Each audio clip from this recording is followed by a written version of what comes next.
사랑의 하나님, 이른 아침 하루를 시작하면서 주님 앞에 나와 말씀 붙잡고 시작하게 하시니 감사합니다.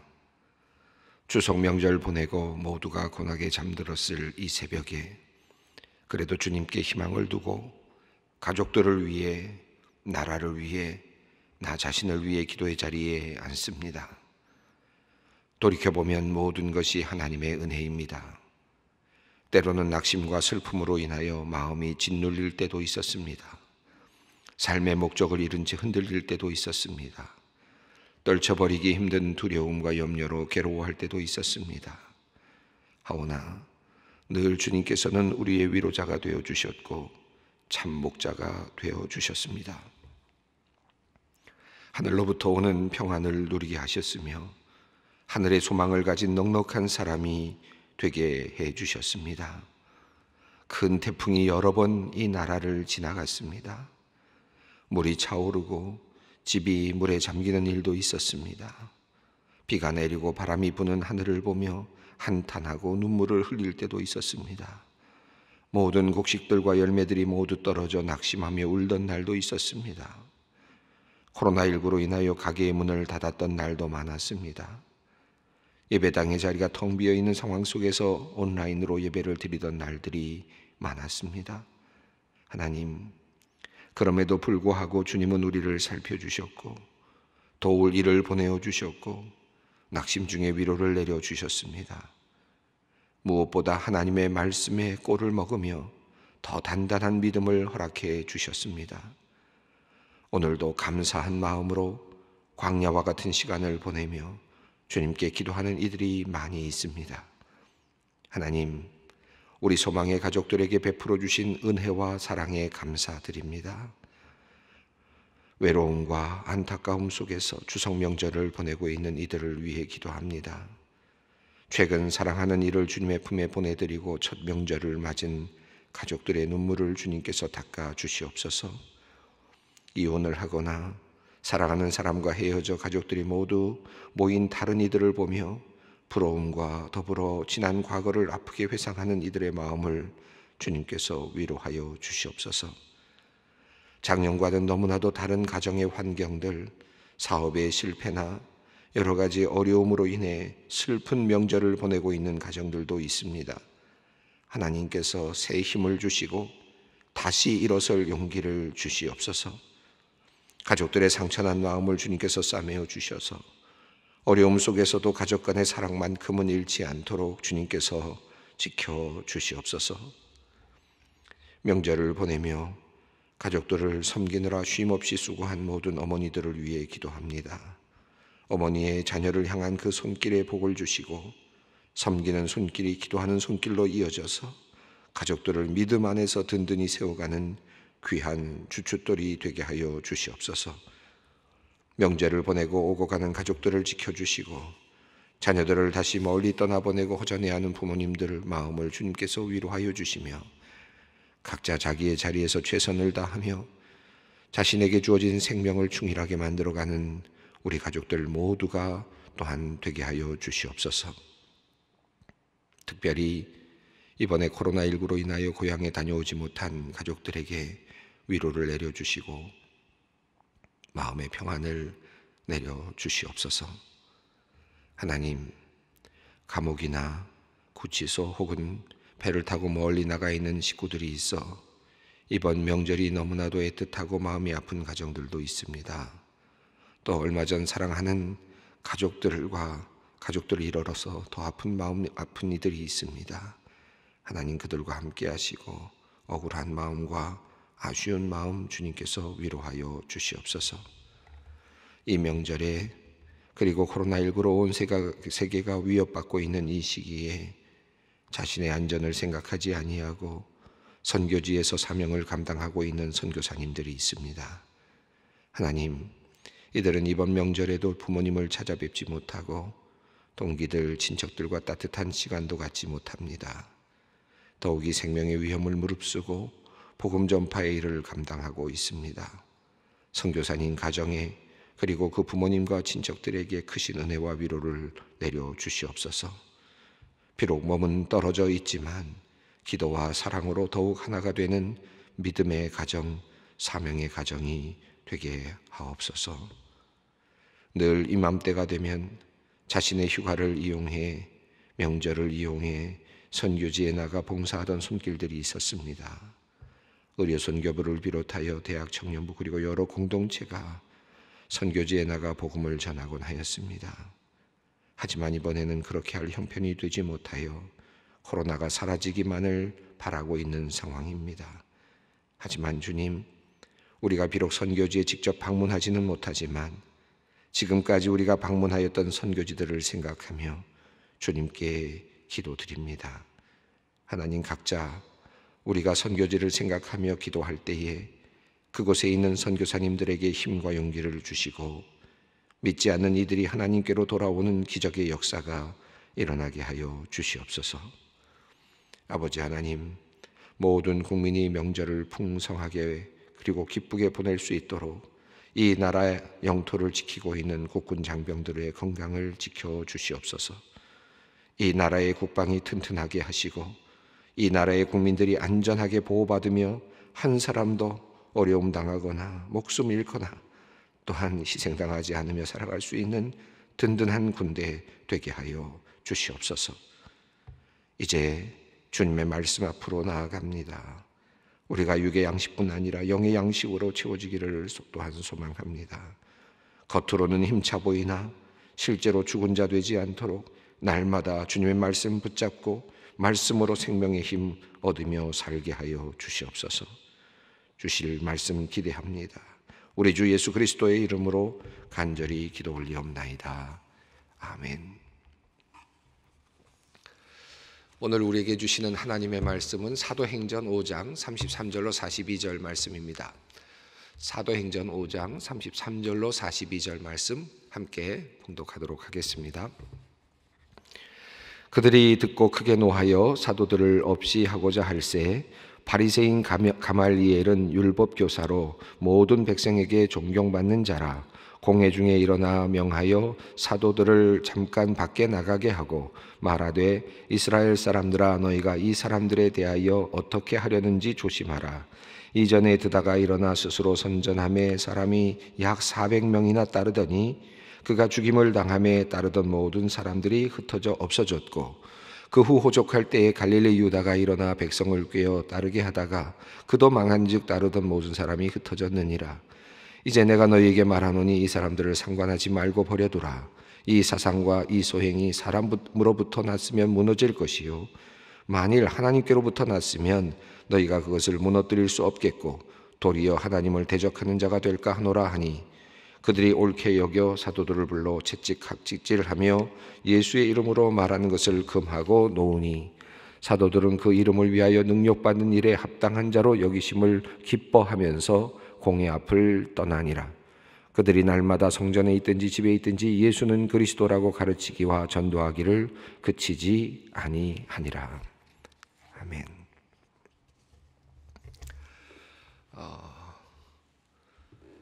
사도들이 아마도 12명의 사도들이 다 잡혀오지 않았을까 싶었는데 이 사도들이 베드로를 포함한 모든 사도들이 복음을 전하다가 이제 사두개인들 제사장 그룹에 의해서 잡혀왔죠.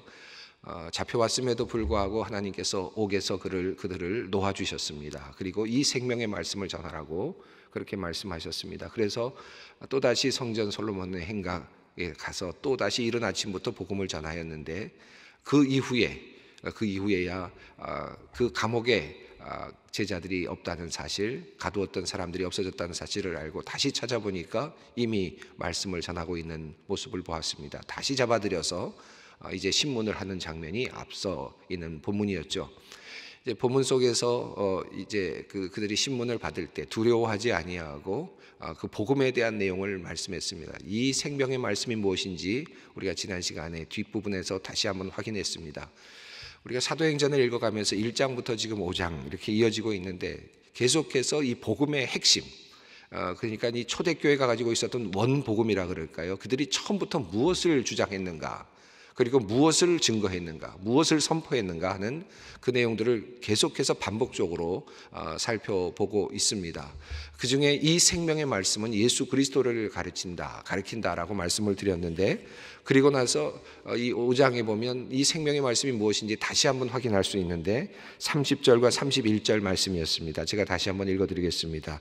너희가 나무에 달아 죽인 예수를 우리 조상의 하나님이 살리시고 이스라엘에게 회개함과 죄사함을 주시려고 그를 오른손으로 높이사 임금과 구주로 삼으셨느니라. 이것이 초대교회가 가지고 있었던 하나의 원초적인 복음이라고 할 수 있겠습니다. 너희가 십자가에 달려 죽게 한 예수 그리스도를 하나님께서 대신 살리셨다. 이 부활 신앙이죠. 이 부활의 신앙이 이제 그 살리신 예수님, 살아나신 예수님께서 하나님께서 그를 오른손으로 높이셔서 그를 임금과 구주가 되게 하셨다라고 그렇게 말씀하시고, 그래서 우리가 해야 할 일이 무엇인가? 회개함으로 죄 사함을 받는 것이 우리가 해야 될 일이다라고 하는 사실, 우리 믿는 사람들이 해야 될 일이다라고 하는 사실을 선포했습니다. 이것이 초대교회가 가지고 있었던 원초적인 복음이었습니다. 이 안에는 앞서 말씀드렸던 것처럼 부활의 신앙이 있죠.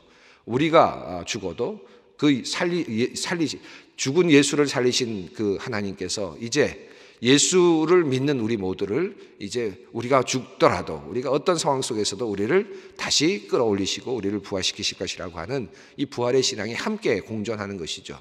그래서 앞서 말씀드린 대로 이 옥에 갇히는 일, 그럼에도 불구하고 다시 풀어내는 하나님의 역사, 이 부활의 어떤 전조와 같은 그런 하나님의 역사하심이라고 볼 수 있겠습니다. 자, 이 말씀을 듣고 나자 이 법정에 있는 사람들 입장에서는 화가 날 수밖에 없었을 것입니다. 자, 이 화가 난 모습들이 이제 오늘 본문이고, 그 문제를 해결해 나가는 과정이 오늘 본문 속에 있습니다. 33절을 읽어보겠습니다. 그들이 듣고 크게 노하여 사도들을 없이 하고자 할세. 이 생명의 말씀을 듣고 그들이 이제 갖게 된 반응, 그들의 어떤 마음은 화가 났습니다. 시기하는 마음으로 시작이 됐고, 종교적인 열망으로 그들이 종교 재판을 하기 시작했는데, 그 이야기를 들은 다음에 극히 분노를 했습니다. 그래서 사도들을 없이 하고자 했다. 이 말은 사도들을 죽이려고 했다는 뜻이죠. 그러니까 사형에 처하려고 하는 그런 시도를 마음을 갖게 되었다라는 것입니다. 예수님을 한 50여일 전에 이미 처형한 바 있는 사람들입니다. 그들이 또다시 이들을 죽일 수도 있었을 것입니다. 그럴 마음을 지금 품고 있는 것이죠. 자, 이때 하나님께서 역사하시고 또 당시에 바리새인이었던 한 사람을 통해서 하나님께서 역사하시는 장면이 오늘 본문에 나오는 내용입니다. 34절 말씀을 읽어보겠습니다. 바리새인 가말리엘은 율법 교사로 모든 백성에게 존경을 받는 자라 공회 중에 일어나 명하여 사도들을 잠깐 밖에 나가게 하고, 바리새인이었던 가말리엘이라고 하는 사람에 대한 이야기가 나오는데, 이 가말리엘이 사도들을 밖으로 나가게 하고, 그리고는 비밀리에 그들 앞에서 회의를 합니다. 이 바리새인들이 여러분들은 잘 들으셨고 알고 계시는 이름입니다. 공간복음, 특히 예수님의 사역 속에서 예수님께서 바리새인들, 서기관들을 아주 강하게 질책하셨죠.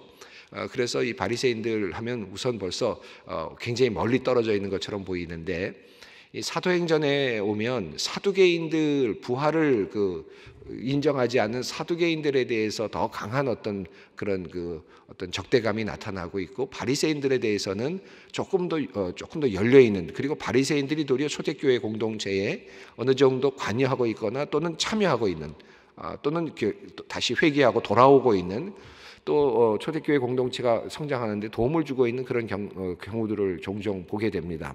그 중에 하나가 이 바리새인 가말리엘의 이 연설인데, 이 명연설이라고 할 수 있겠습니다. 그 바리새인은 파리사이오이라고 하는 그런 헬라어로 표현될 수 있는데, 이 말은 분리된 사람들이라고 하는 뜻을 가지고 있습니다. 히브리어는 페루심이라고 하는 단어에서 왔다고 보여지는데, 분리된 자들이란 뜻입니다. 바리새인들, 파리사이오이라고 하는 말은 분리된 자들. 무엇으로부터 분리됐느냐? 정결치 못한 사람들로부터 분리된 사람들, 이라고 하는 것이고, 또 종교적으로 또 권력화된 사람들과 또 뭔가 분리를 가지려고 하는 그런 사람들이라고 볼 수 있겠습니다. 특별히 유대교 율법을 아주 깊이 묵상하면서 이 사두개인들은 그 모세 오경만을 믿고 나머지 구전으로 이어지는 율법에 대해서는 인정하지 않았다면, 바리새인들은 구전으로 되어 있는 모든 율법까지도 또 유지하면서 도리어 그것 때문에 많은 사람들을 옥죄이기도 했죠. 종교적으로 옥죄는 일을 했습니다. 가르침으로 그들을 옥죄이고, 그래서 이것은 죄다 저것은 죄다라고 하는 그런 것들, 정죄함이 많았죠. 그런 것들 때문에 예수님으로부터 아주 호되게 상당히 많은 그런 그 비난과 책망을 받았습니다. 그런데 이 바리새인들은 사실은 어찌 보면 유대 율법을 아주 강하게 지키려고 했던 사람들이고, 그래서 정결하지 못한 사람들과는 상대하지 않는, 그래서 분리되어 있는 사람들이라고 할 수 있었을 것입니다. 하시딤이라고 하는 그런 것의 후예로 보여지는데, 이 하시딤은 어떤 존재들이냐 하면 헬레니즘 문화, 당시에 말하면 이방 문화에 대해서 거부감을 가지고 있고, 그리고 율법에 대해서는 아주 강력하게 지키려고 하고, 그리고 율법을 지키고 실천하는 것을 가장 우선적으로 생각하고 있는 사람들이었습니다. 그러니까 율법에 대해서 온전하게 지키려고 노력하는 아주 경건한 유대인, 이렇게 생각하시면 좋을 것 같습니다. 그래서 경건한 유대인이라고 하는 그 표현 속에 바리새인들이 항상 이제 포함이 되는 거죠. 당시에 이 바리새인들의 숫자가 한 6천 명 정도 있었다고 하고, 이 산헤드린 공의에 아주 많은 인원이 참여하진 않았지만 하나의 그 율법 교사로서, 서기관으로서 함께 일부가 참여했던 것으로 그렇게 알려지고 있습니다. 매우 강력한 단체였고 하나의 그 공동체였다고 알려집니다. 이러한 그 사람들 중에 상당수가 서기관으로 활동도 했습니다. 그래서 바리새인들과 서기관이라는 표현이 함께 이렇게 나오죠. 나중에 이 바리새의 학파가 여러 학파로 나누어지는데, 그 힐렐 학파라고 하는 학파, 그리고 그 다음에 샴마이 학파, 이 두 가지 학파가 큰 학파 중에 하나입니다.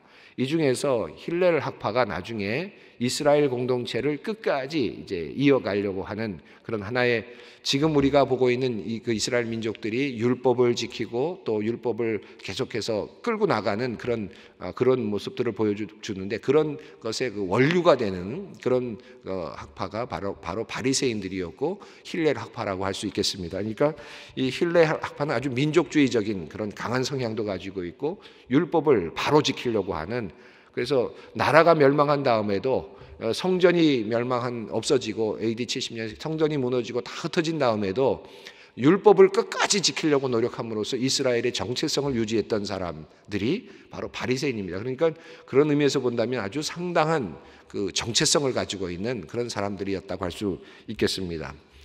이 힐렐 학파의 힐렐의 손자라고도 알려지고 있고, 이게 정확하지는 않습니다만은 역사학자들 간에 또 성서학자들 간에 힐렐의 손자라고도 알려져 있고, 또 힐렐의 수제자라고도 알려져 있는 사람이 가말리엘입니다. 그래서 힐렐부터 내려와서 힐렐 학파의 그 다음 수장으로 가말리엘을 그렇게 이해하는 분들도 있고, 힐렐 학파를 제외하고 가말리엘이 워낙 강력한 이스라엘의 바리새인 리더였기 때문에 가말리엘 학파이라고 그렇게 또 표현을 하기도 합니다. 그만큼 아주 독보적인 그런 사람이 가말리엘이었다고 할 수 있겠습니다. 사도행전 22장을 보면 바울이 가말리엘의 문화에 있었다라고 하는 내용이 나오거든요. 그러니까 가말리엘 그 학파에 소속된 사람이 바로 바울이었다라는 것입니다. 자, 그만큼 이 가말리엘의 어떤 그 영향력은 대단한 사람이었고 바리새인으로서 최고의 그런 사람이었다고 할 수 있겠습니다. 이 보면 그 랍비라고 하는 말을 이제 보통 이제 쓰잖아요. 우리가 일반 랍비, 이제 이게 보통 율법 교사들을 향해서 쓰는 말이 랍비입니다. 이것은 뜻으로 말하면 나의 스승이라고 하는 뜻입니다. 근데 라반이라고 하는 말을 쓰게 되면 이 라반은 우리의 스승, 나의 스승이 아니라 우리 모두의 스승이라고 하는 뜻을 갖고 있어요. 그래서 이 가말리엘 같은 경우는 랍비가 아니라 라반이라고 이렇게 불려졌다고 합니다. 그래서 미시나 기록에 보면 이 가말리엘이 죽었을 때 이제 토라가 끝이 났다.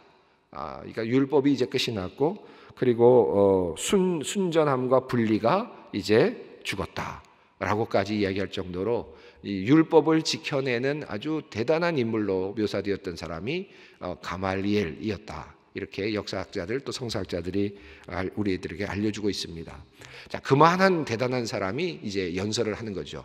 이 사도행전을 보면 앞서도 제가 잠깐 말씀드렸습니다마는 소크라테스가 이야기했던 아주 명언, 이 명언이 성령을 받은 베드로의 입을 통해서 조금 다르지만 아주 분명하게 선포되고 있고, 또 아리스토텔레스의 어떤 그런 표현법, 이런 것들이 스며들어가 있는 그런 그 문장들이 나타나고 있고, 그리고 또 오늘 본문 속에서는 가말리엘이 가지고 있는 율법학자 바리새인의 그 지혜가 돋보이는 이야기가 드러나고 있고, 이렇게 이제 사도행전이 지금 앞부분에서 나타나고 있습니다.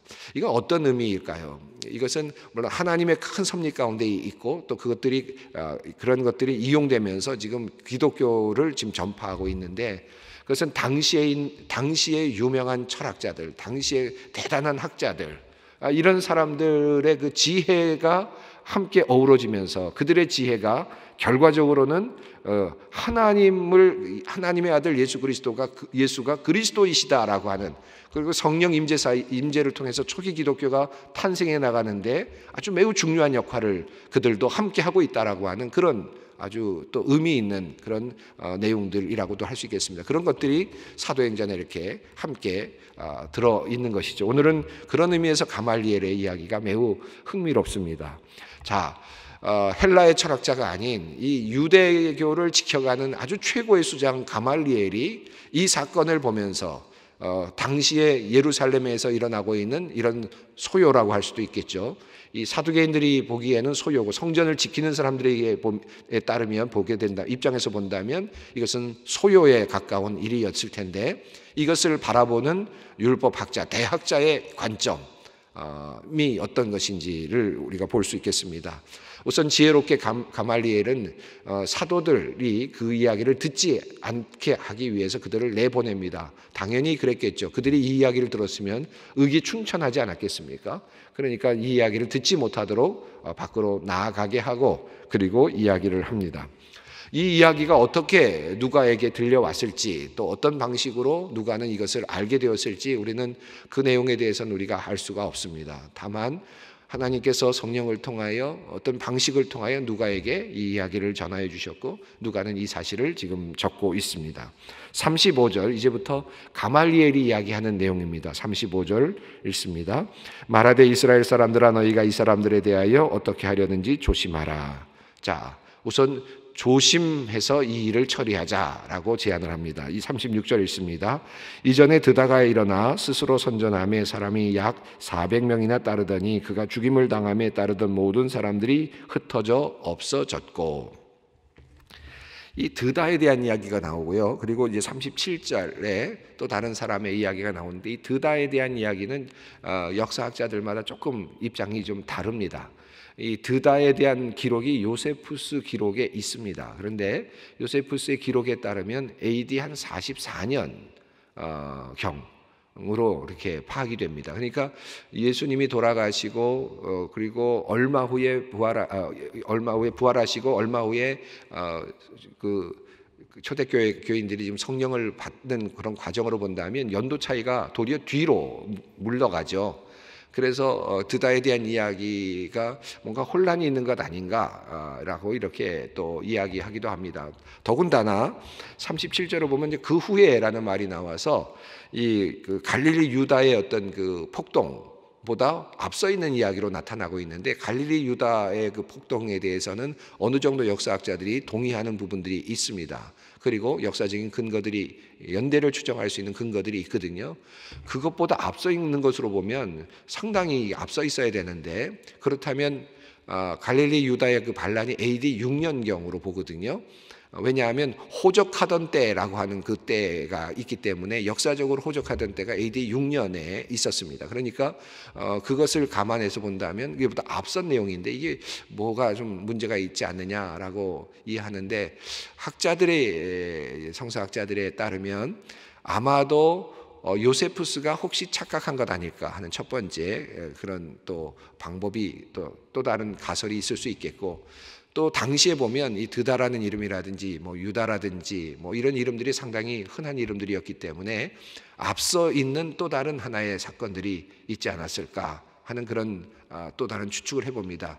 대략 BC 한 4년부터 AD 6년 사이에 상당히 많은 그 폭동들이 있었다는 기록들은 분명합니다. 그러니까 아마 그들 중에 한 그 폭동이 드다의 그런 폭동이 아니었을까 그렇게 이해를 합니다. 어쨌든 중요한 것은 역사적으로 물론 그것도 중요하겠지만 지금 가말리엘은 당시 그들이 알고 있는 그 역사적 사건들을 드러내면서 그런 일들이 어떻게 되었느냐 하는 것을 이제 이야기하고 있습니다. 첫 번째는 36절에서 드다가 일어나서 스스로 선전했다. 사람이 약 400명이나 따랐는데 그가 죽임을 당함에 따르던 모든 사람이 흩어져 없어졌다. 이렇게 이야기를 합니다. 자, 그러니까 드다가 일어났지만 그가 죽은 다음에 결과가 어떻게 됐느냐? 400명이나 따르던 사람이 다 흩어져 사라져버리지 않았느냐? 결국은 수장이 죽으니까 다 모든 것이 끝나버렸다라고 하는 이야기를 했습니다. 여기서 암시하는 바는 무엇일까요? 예수라고 하는 사람이 죽었는데 그 다음에 모든 사람이 다 흩어져 버리지 않겠느냐라고 하는 그런 의미면서 동시에 이들이 다시 모이고 있는 것에 대한 또 다른 하나의 어떤 힌트를 주고 있는 그런 이중적인 의미가 있다고 볼 수 있겠습니다. 37절도 그렇습니다. 함께 읽어보겠습니다. 그 후 호족할 때에 갈릴리 유다가 일어나 백성을 꿰어 따르게 하다가 그도 망한즉 따르던 모든 사람이 흩어졌느니라. 여기 보면 호적할 때라는 말이 나오는데 AD 6년경에 호적할 그런 이야기가 있습니다. 아켈라오가 폐위된 후에 이제 그 로마가 직접 이제 지방으로 유대를 이제 지방으로 삼고 이제 인구 조사를 하고 세금을 매기려고 하는 그런 상황 속에서 세금을 이제 더 이제 분명하게 매기기 위해서 인구 조사를 하니까 여기에 대해서 발끈하면서 반항했던 그런 그룹들이 있었습니다. 그 중에 갈릴리 유다가 있었습니다. 그래서 이제 조공을 더 바치게 하려고 하는 것이다라고 하는 그런 또 나라가 이제 더 어려워질 것이라고 하는 그런 명분으로 폭동이 일어났고 결국 이것이 잠재워지게 됩니다. 그렇지만 이 유다의 폭동도 실제적으로는 끝난 것처럼 오늘 여기 표현이 되고 있지만 실제적으로는 이 유다의 폭동은 물론 처음에 사라지는 듯 했지만 결과적으로는 열심당이라고 하는 그 어떤 흐름과 연계가 되면서 계속 이어지게 되고, 그리고 이제 AD 66년경이 되면 이제 또 이스라엘의 어떤 독립운동이라고 하는 그런 것에 촉발이 되는 매우 중요한 하나의 그 원류가 되는 흐름이 되기도 했습니다. 자, 이렇게 해서 이제 이런 것들을 이야기하면서 그들이 흩어졌느니라라고 이야기를 하면서 이야기를 이어갑니다. 38절입니다. 이제 내가 너희에게 말하노니 이 사람들을 상관하지 말고 버려두라. 이 사상과 소행이 사람으로부터 났으면 무너질 것이요. 39절입니다. 만일 하나님께로부터 났으면 너희가 그것을 무너뜨릴 수 없겠고 도리어 하나님을 대적하는 자가 될까 하노라 하니. 하나님으로부터 났으면 우리가 막을 수 없을 것이고 사람으로부터 났으면 그것은 당연히 끝날 것이다. 그러니 하나님께 맡겨보자 라고 하는 아주 통큰 그런 제안을 하는 것입니다. 그러자 40절 보면 그들이 옳게 여겨 사도들을 불러 채찍질함이 예수 이름으로 말하는 것을 금하고 놓아주었다라고 그렇게 이야기를 합니다. 그래서 가말리엘이 그의 발언을 통해서 이 첫 번째 위기를 구해주게 되고, 그리고 나서 사도들은 41절과 42절을 보면 함께 읽어보겠습니다. 사도들은 그 이름을 위하여 능력받은 일에 합당한 자로 여기심을 기뻐하면서 공회 앞을 떠나니라. 그들이 날마다 성전에 있든지 집에 있든지 예수는 그리스도라고 가르치기와 전도하기를 그치지 아니하니라. 그들이 지금 맞았던 채찍질했다는 말이 한 대쯤 때려주고 끝난 게 아니고요. 당시에 그 유대 율법에 따르고 그렇게 종교적인 재판이 있을 경우에는 적어도 40에 하나 감한 매가 아닐까라고 봅니다. 그러니까 거의 죽도록 맞는 겁니다. 죽기도 했다고 하는데 그 매 맞은 이야기를 처참하게 표현하지 않고 있습니다. 성경이 참 놀랍습니다. 도리어 동정심을 발휘하고 싶다면 여기 아주 처참하게 맞는 이야기가 나와야 될 것 같은데 아주 단순하게 채찍질했다 라고 말하고 사도들은 합당하다 능욕받는 것이 합당하다고 생각하고 기뻐하면서 공회 앞을 떠났다. 아주 가뿐하게 맞고 떠났다. 이렇게 표현하고 있는 것이 참 기가 막힌 성경이 우리에게 주는 그 관점입니다. 하나님을 따르는 사람들, 부활의 소망을 가진 사람들에게 40에 하나 감한매 정도가 그다지 큰 느낌이 안 되는 거죠. 능력이 큰 문제가 아닙니다. 도리어 기뻐하며 공회 앞을 떠나. 그렇다고 그들이 복음 전하는 것을 그만둔 것이 아니라 날마다 성전에 있든지 집에 있든지 예수는 그리스도시다 라고 하는 말씀을 가르쳤고 전도했다. 이 예수는 그리스도이시다라는 말은 아까 말씀드렸던 원복음, 원초적 복음을 한마디로 요약하는 그런 표현이라고 할 수 있습니다. 예수는 그리스도이시다. 너희가 죽인 예수를 하나님께서 다시 살리셨다. 그래서 하나님의 오른편에 앉히셨고, 그래서 구주가 되게 하셨고, 그리고 임금이 되게 하셔서 우리로 하여금 회개케 하시고 사죄의 은총을 주시고자 하신다. 이 말씀이 하나로 요약되는 말씀이 예수는 그리스도시다라고 하는 그런 표현입니다.